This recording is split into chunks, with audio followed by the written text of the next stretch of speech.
Is ASU carrying on a blackmail kind of approach for the federal government?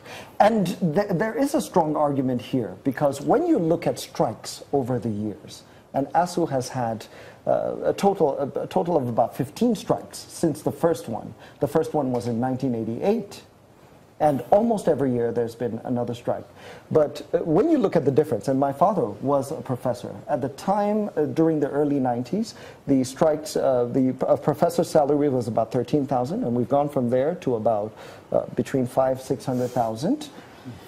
So the aspect that has been addressed consistently has been the welfare of the staff. But what about the funding to improve education? So is this blackmail on the part of ASU? Well, I object strongly to that use of words, blackmail. It is like blaming the victim for something that he has been helpless in reaction. Let me first correct the fact that you said the professor's salary is now between 500 and 600. That's not correct.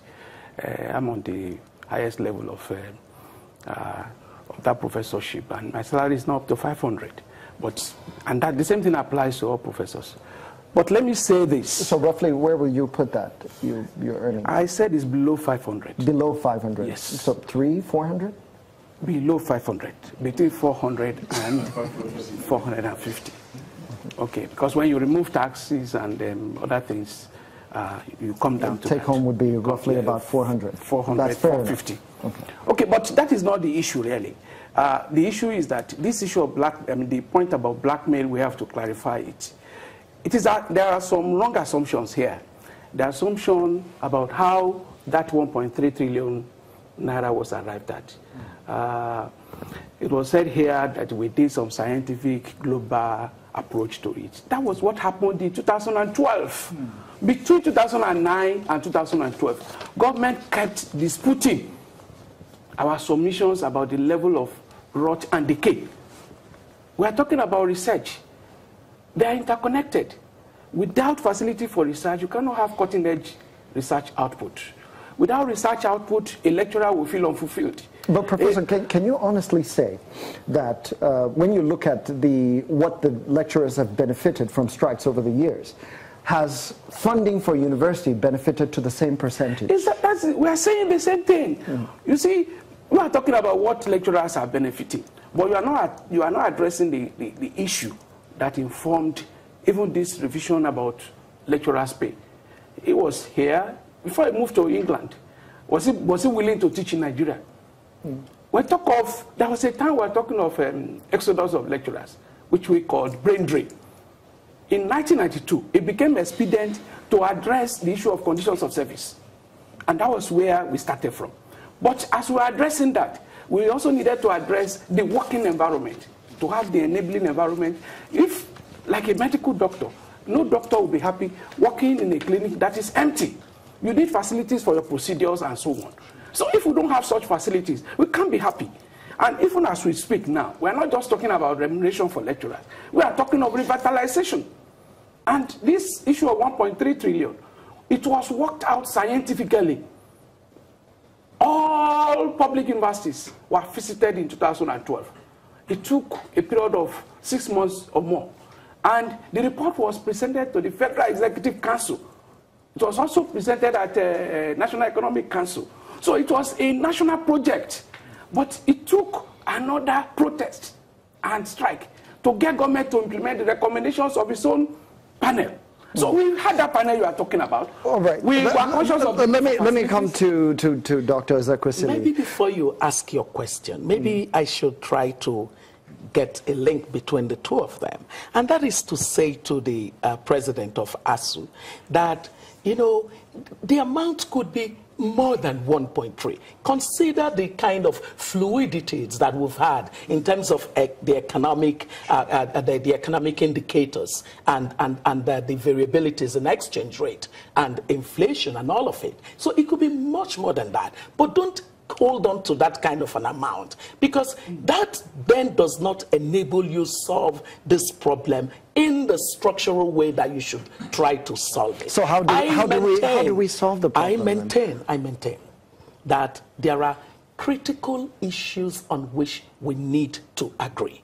We need to agree the role of government in tertiary education. The conversation that ASU has constantly had, which I agree with, is the idea of autonomy of tertiary institutions. I totally believe in it. Mr. Onosode, who was the one who led the negotiation back in 2007. I started off with him when we started in 2006. Now, autonomy was something that we were agreed on. It became what kind of autonomy? ASU wanted to eat its cake and to have it. It wanted autonomy and yet to depend entirely on the federal government funding education. Professor, is this true? There's no way you can have... Do you want autonomy and then to maintain a dependence on the federal government? Well, I think we now have to put the issue in a broader context. What is the role of education in national development? And what is our approach to it in Nigeria? We have different perspectives. Some will say education is a right, and ASU believes in that. So if some people believe that education can be commercialized, it is also their own perspective. Well, we are coming from a position of ideology that education is a state responsibility. Professor, just a moment. Is ASU ready to take on a university system that is completely independent of government, that can fund itself? For instance, if the federal government were to say, as opposed to funding universities, let us pay ASU the full value, because what we're undergoing now is kind of like a subsidy, except that the full value of the subsidy is not being paid. If you look at private universities in Nigeria, you pay an equivalent of roughly about 1.5 million naira. Even in South Africa, roughly about 1.3 to 1.5. If you go to the developed world, you're talking about 7 million naira, the naira equivalent of 7 million naira. Now, if you convert that to naira value, it means that the government would be spending 2.5 billion naira. Now, if the federal government were to fund the roughly 20,000 students in Nigerian universities by that amount, would ASU be willing to take that value? I didn't get your question, but what we are against is a procedure that will lead into commercialization of education. Well, I must say to the ASU president, I need to step in here, because you're trying to mischaracterize my point. It's not about commercializing education. It's about being very, very realistic, analytical about the role of education. And a federal government and state governments that place a lot of emphasis on ensuring that the more than 65% of children in Nigeria that would go to public primary schools, that is basic schools, another 65% public secondary schools, some 75% public primary schools. Those are major areas of emphasis for government. Let me take a quick comment from Dr. Fabian. And Dr. Fabian. Well, one of the problems we've been having as an agency is this issue of incident strike. Okay, well, Dr. Fabian, I'm informed that we have to take a break, and we'll do that.